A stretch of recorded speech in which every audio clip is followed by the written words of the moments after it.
Hey YouTube, Mochismo Eugene. Another video from Extra Strategy. Let's talk about bedtime stories. What I mean by bedtime stories, you remember when you went to bed with the narcissist at night when it was time to go to bed? It was so disjointed.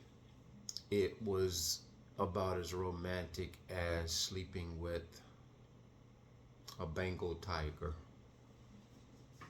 coming to bed with apprehensions that just weren't normal. This is during the time when they settle in with you and they become comfortable with the fact that they've already gotten into a situation that they shouldn't have never gotten into by way of deceiving you. See, when they know they have it so good, they begin to act like a kid in a candy store. This is why the mask slips. This is why the mask, they take it completely off. It is like, I've bamboozled you. I don't have to pretend anymore. Like, phew, I thought that would never end. I thought I would never take that mask off. I couldn't breathe with that thing on. You know bank robbers, when they put the masks on, like dead presidents or something like that, they put these these fake character masks on. You know, they can't breathe, and it's essentially they are being suffocated by having to pretend that they are authentic. It is against the normal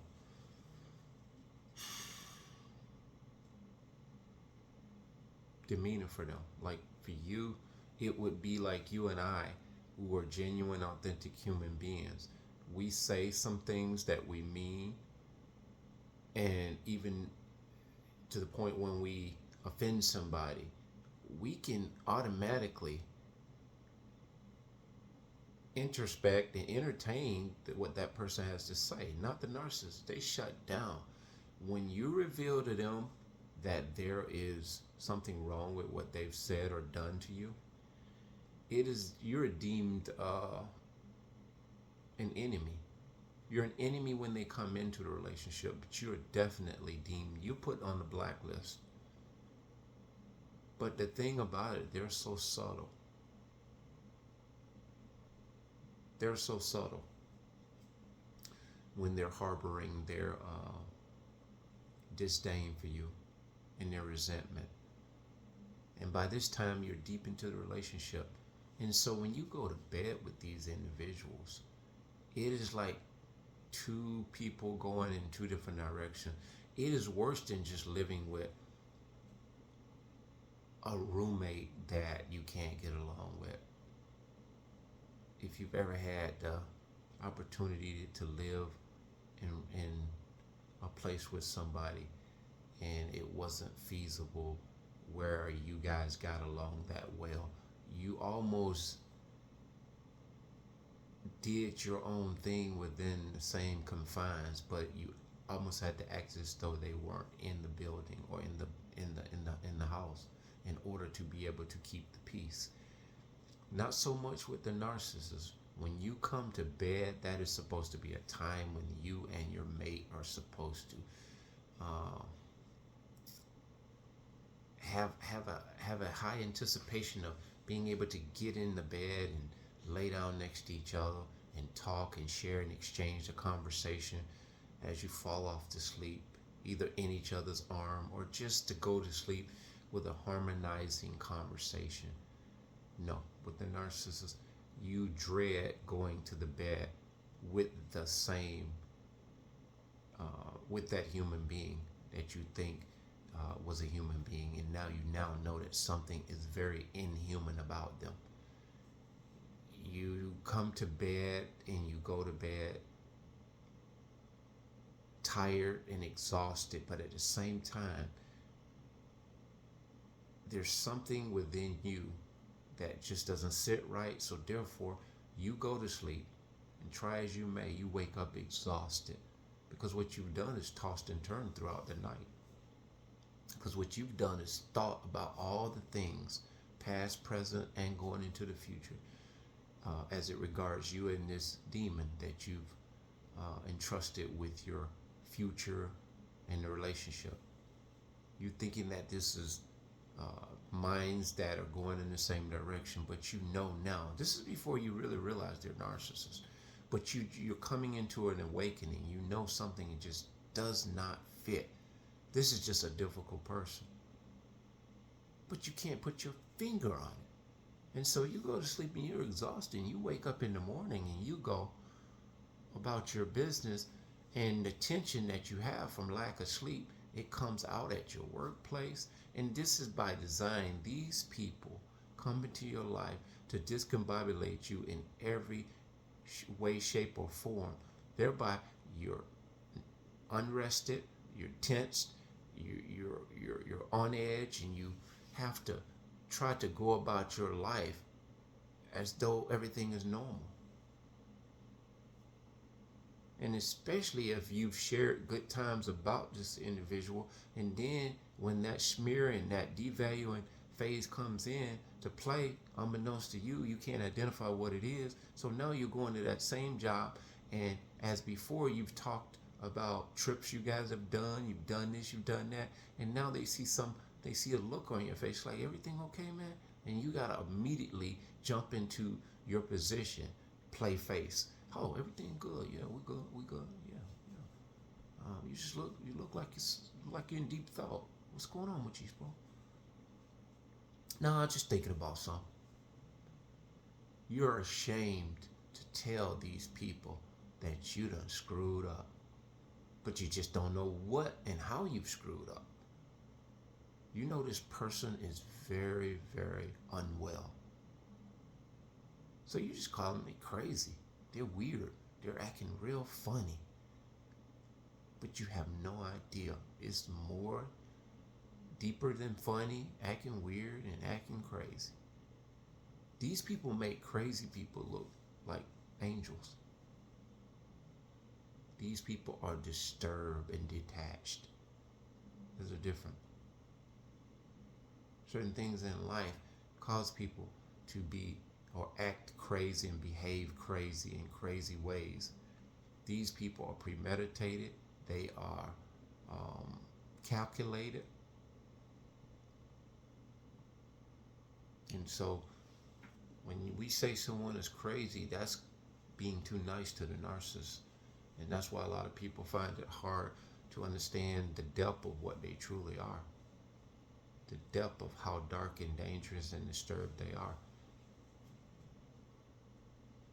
And we end up, the ones of us who really can't grasp it and put our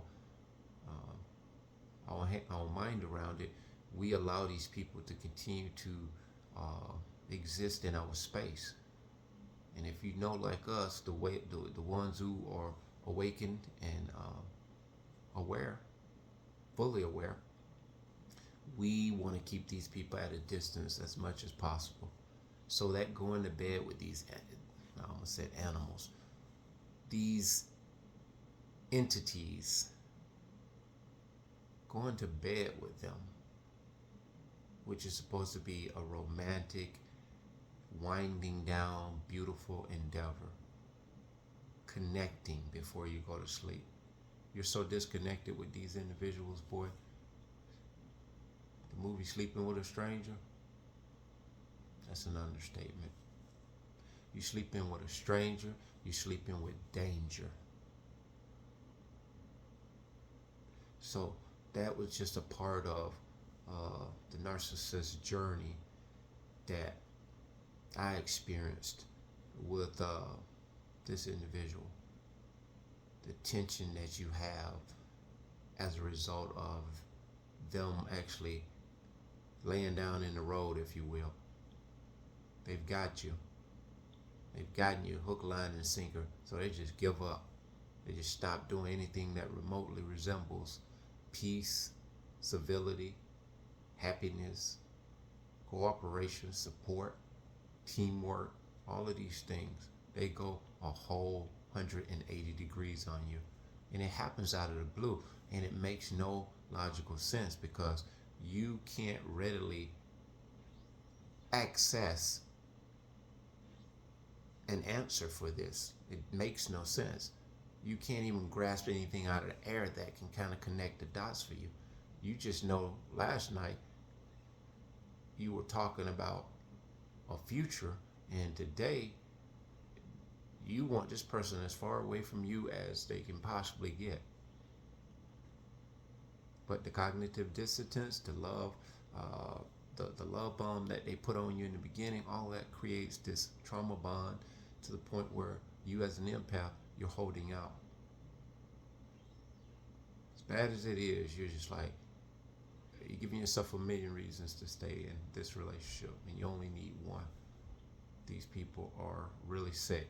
But until you come to that full understanding, even you might leave and detach and separate from them.